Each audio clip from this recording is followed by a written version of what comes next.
The views and opinions expressed in the Pod Control Podcast Show are those of the hosts and guests and do not necessarily reflect the official policy or position of any organization or individual mentioned. All content provided in this podcast is for informational and entertainment purposes only. The hosts and production team make no representations as to the accuracy or completeness of any information shared. Listeners are encouraged to conduct their own research and use discretion when interpreting or applying any ideas discussed in the show.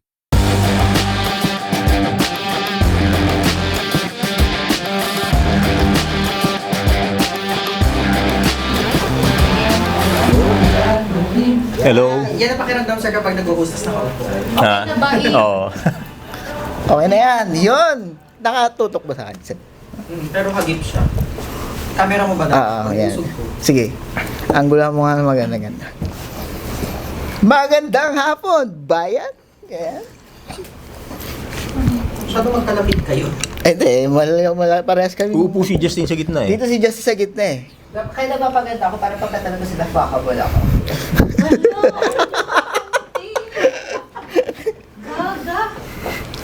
Hindi ko nilalapot. Ayan, magandang hapon po sa inyo mga kaibigan. So, eto nga po pala ang another episode ng The Pod Control Project. Ayan, isa sa mga pinag-uusapang proyekto sa Pilipinas. The Pod Control Project. Ayan. Mas pinag-uusapan pa kaysa sa flood control project. Dito, pag-uusapan na, ito nga pala ang podcast na pinag-uusapan natin ang mga controversial na mga buhay ng mga kung sino man na hindi kilala ng mga tao. Ayan, so, pinapakilala ko nga pala sa inyo guys, meron tayong special guest. So, meron nga pala tayong bagong view. Diba? Nakita nyo yan? Hindi sa amin yan, ha? Pag nagpunta ka doon, palipara na. Tsaka, ano ba? Santa Rosa ba to? San Pedro pala. Ayan, San Pedro. Kaya kung gusto nyo mag-shout out, kaway lang kayo sa labas. Doon, gusto mo makita kayo dyan, guys. Ayan, so, yan. Meron tayong special guest na talaga namang kilala na sa pag-aartista. Talagang lumalabas siya sa mga teleserye na talagang minsan kadalasan kadalasan ng mga eksena kasi niya pinapatay siya. So natatapos agad yung career ni Sir eh. Walang iba kundi Sir Alan Villanueva. Palakpakan natin guys. Ayan, Sir, welcome nga wala sa The Pod Control. Ayan. Kamusta naman ang experience mo dito sa bago nating setup? The best? Maganda ba? The best? Ano masasabi mo sa view natin sa likod? Ganda. Pakiramdam ko ako'y may-ari ng buong building. Iyon? Yun sinasabi ko sa Sir. So, ayan Sir, kwentuhan mo naman kami kung paano ka nag-umpisa sa pag-artista. Kasi kukwento ko talaga. So, paano ka nag-start? Kumbaga paano ka, kasi sa mga di nakakaalam talaga. Seryoso yun, na nag-artista talaga si Sir Al. So, Sir? Paano ka nag-start? Kumbaga, syempre, di ba, parang, yun ba talaga yung pinaka-career mo nung una? O hindi naman? Hindi. Meron akong trabaho. Iyon. Ano yung trabaho mo, Sir? Ano yung mga trabaho mo dati? Practice pa lang to, di ba? Hindi, rolling ka tayo. Rolling na yun. Hindi mo yan. Kaya akala ko practice lang, kaya hindi ako masyadong nagsasalita eh. Hindi, rolling na talaga yan, Sir. Okay na yan. Ha? Ganda talaga yung podcast namin, Sir. Hindi wala pa si sabi mo tatlo tayo eh. Kaya akala ko. Mamaya yan kasi may yan. Gusayan po ba na dito habang Upo lang. Sige sir.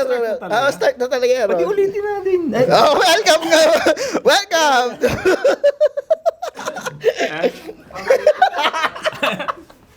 Welcome to the Pod Control Project. Ladies and gentlemen, please welcome again Sir Alan Villanueva. Hello.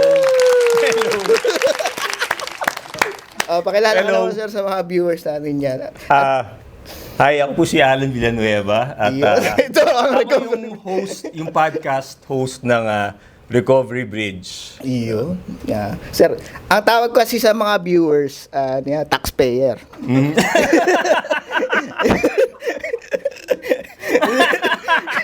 so, manonood sila.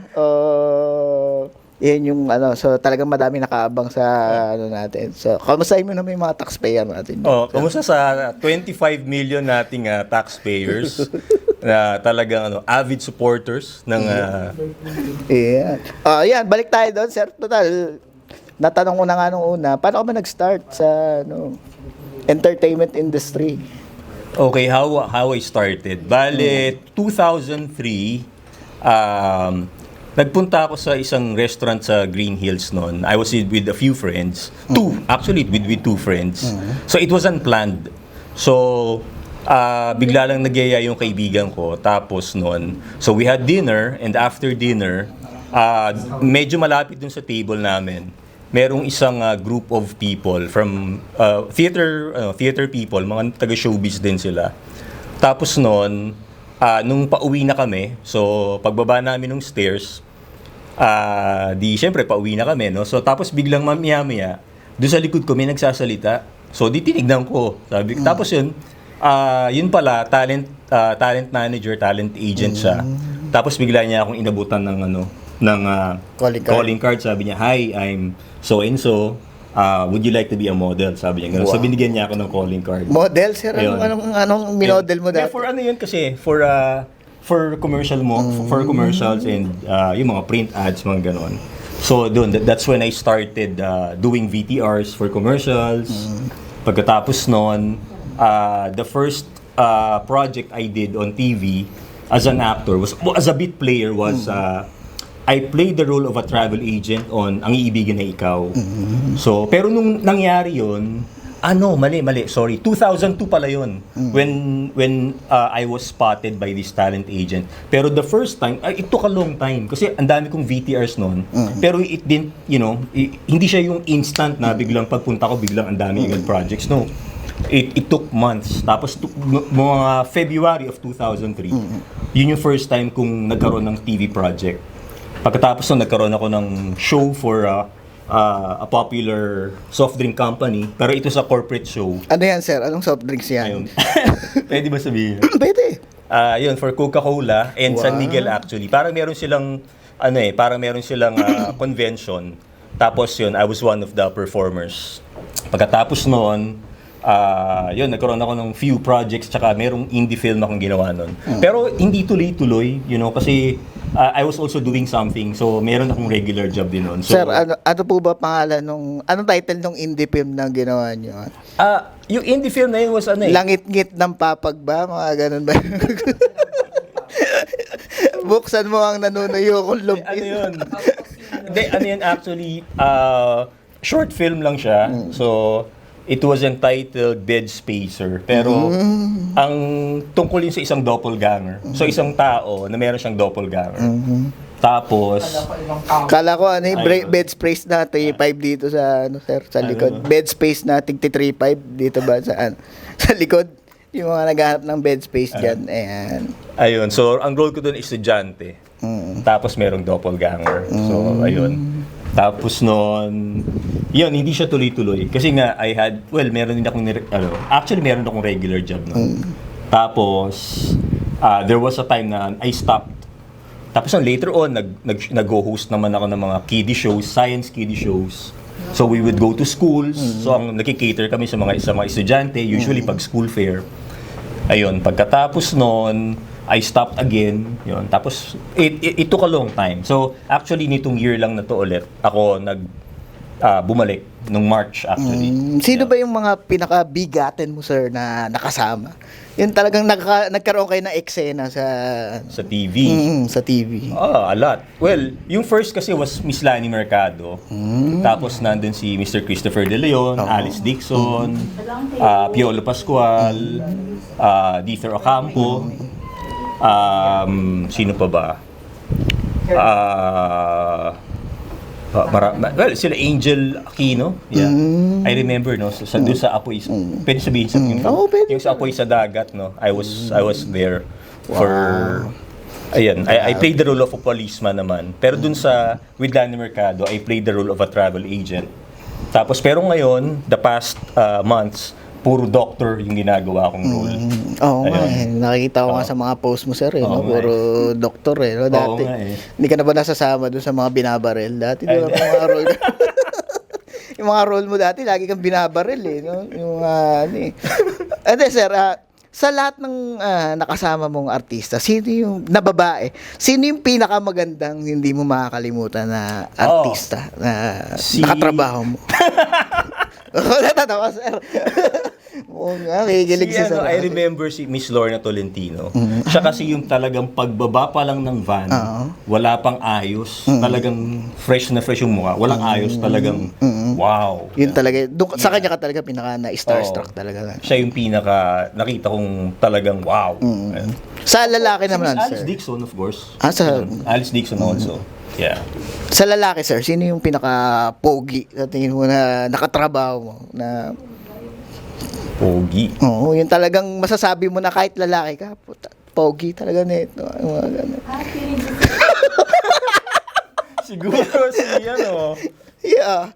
Si Papa P. Pogi ba si Papa P? Oo. Yeah. Oo. Sige. Oo. Bukod doon, sino pa? Sino pa? Si Mr. Christopher De Leon.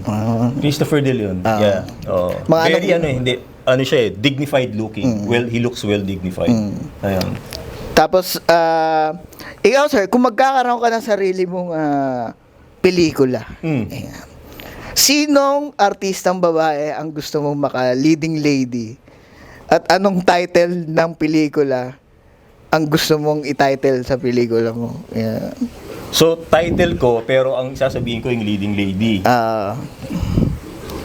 Leading lady. Siguro, si Christine Hermosa. Christine Hermosa. Anong title ng pelikula nyo ni Christine Hermosa? O magkakaroon ka? Man, ano ba magandang title? The Man Who Changed the World. Wow. Kala ko, the man who can't be moved. Bakit naman the man, who changed the world? Bakit? Siguro seriously, siguro somebody like, Charlie Kirk, di ba?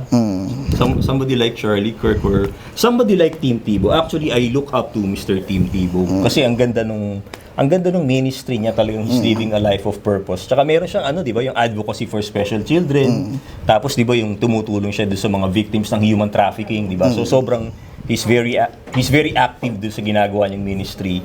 Tsaka talagang kita mo he's living his life not just for himself but for other people. So yun. Actually meron nga ako nakitang tanong if one day or if you have one day to exchange your life with somebody else or to be somebody else, di ba? Who would it be and why? So ang sagot ko si Tim Tebow. Ayun, sagot ko. Pero ikaw sir, hindi mo ba in-expect mo ba na mapupunta ka sa ganong industry or hindi talaga parang Honestly, yes.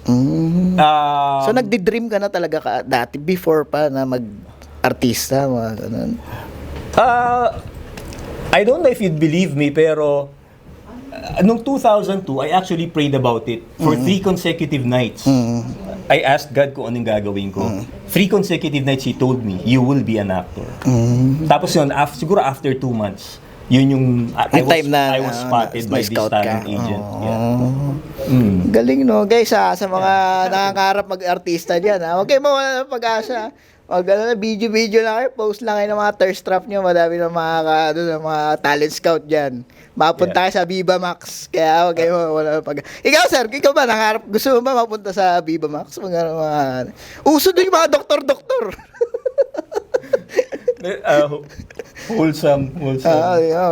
Ayan, so dito na po nagtatapos ang aming The Bad Control Project. Ayan, abangan nyo, meron pa tong mahabang version. So, mga Sir 5 Alan, hours. Sir Alan, baka meron ka gusto i-plug sa ating mga taxpayer dyan? Recovery Bridge po, yung podcast namin. So, Yun, the best yun, the best. Yung recovery bridge mo, mabait yun ha. Malayong-malayo dito yun. So, siya rin yung host doon, si Sir Alan.